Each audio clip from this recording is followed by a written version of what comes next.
everyone gets nervous when you're getting a tattoo. I think when you hear the needles going on the gun, that's the nervous part, but once you start, it's fine.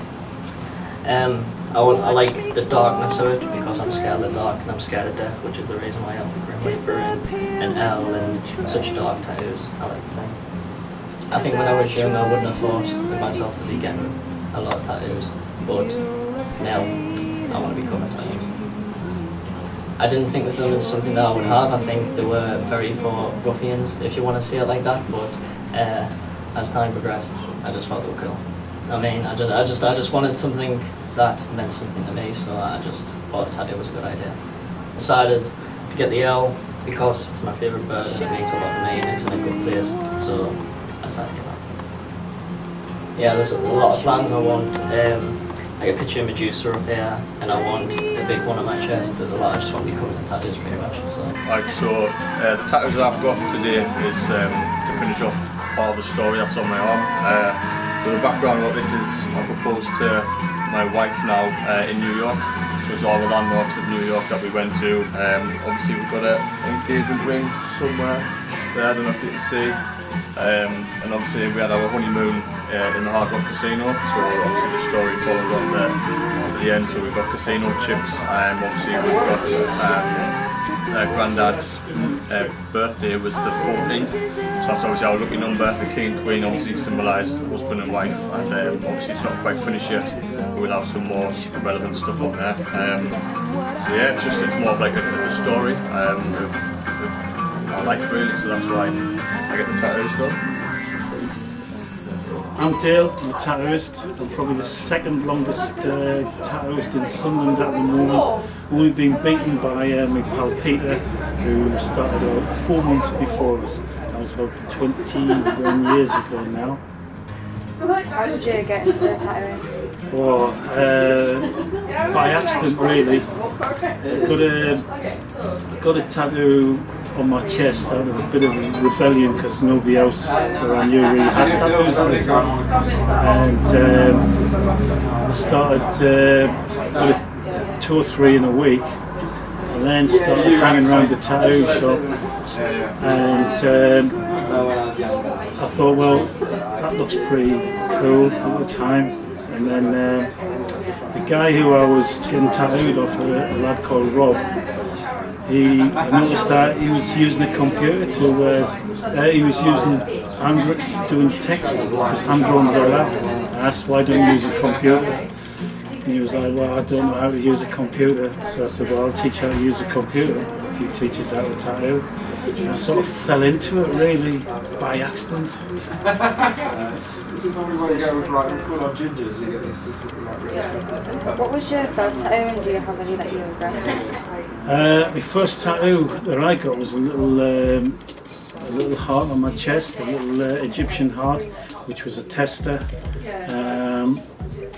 The only one that I regretted was a rose that's on my chest that I'm getting covered up, and which ironically says no regrets written around it. And it's the only one I ever regretted, is the one that has no regrets on.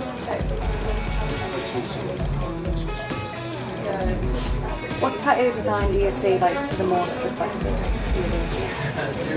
Gosh, it's a hard one to say. It goes through phases. Small tattoos. We had just a recent popular was infinity symbols with names on. At the moment, it's probably clocks with times of children being born on, or parents dying. There seems to be this obsession with clocks at the moment, and roses. What is your favourite style of tattoo to do? Big ones that cost lots of money, they're my favourite. And the bigger and the more expensive, the more I like it. But as for style wise, I like doing traditional Japanese work, black and grey work. I like all styles of tattoos. I just like tattoos, really. Who's the oldest person you've ever tattooed? That would be an old customer of mine called Bruce. He was 82 when he first came in with his first tattoo, and then within a year he decided that he wanted full sleeves. We covered his sleeves and then it started on his back. He was in the special boat squadron. He was an old soldier. He was one of the first soldiers that liberated some of the death camps when the British Army moved through Poland. He was an absolute crazy character. He spent a lot of the war in Germany during the Cold War, and suddenly decided at 82 that he saw a girl in newsagents who had a tattoo that I'd done, and he thought, right, we're going to go and get one. And in fact, he popped in just recently because his wife had died in the boat, so he's deciding what's his next tattoo. And he must be sort of about 88, 89 now. How do you feel about the tattoo shows?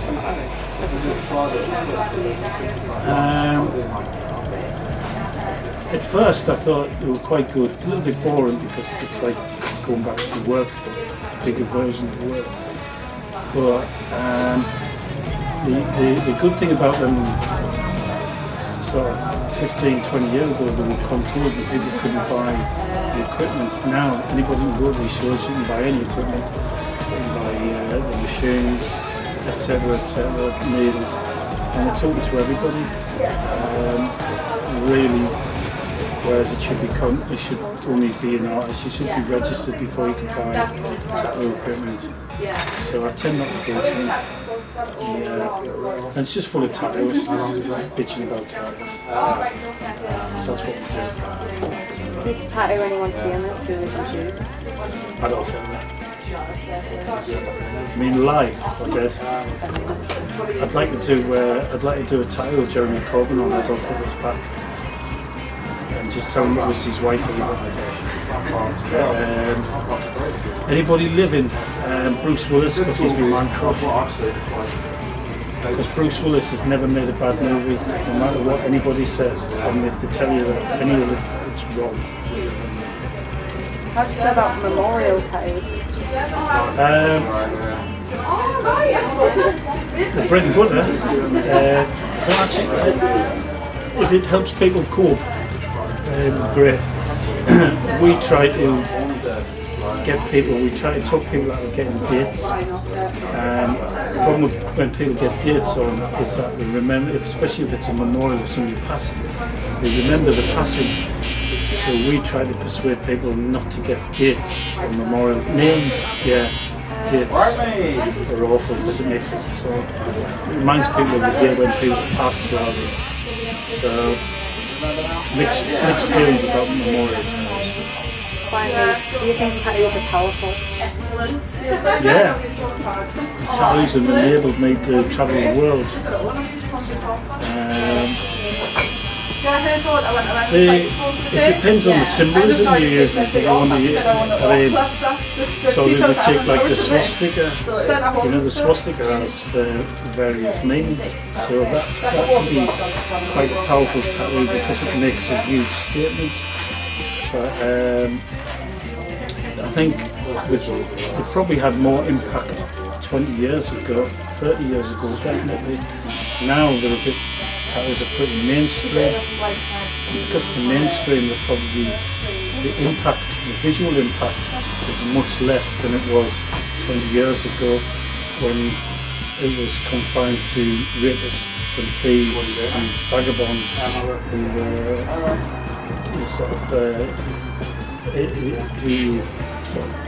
grouped with, if you would, heavily tattooed. Although that was people in Bristol. It was different because the British tattoo club started in Bristol and people have a different attitude in Bristol.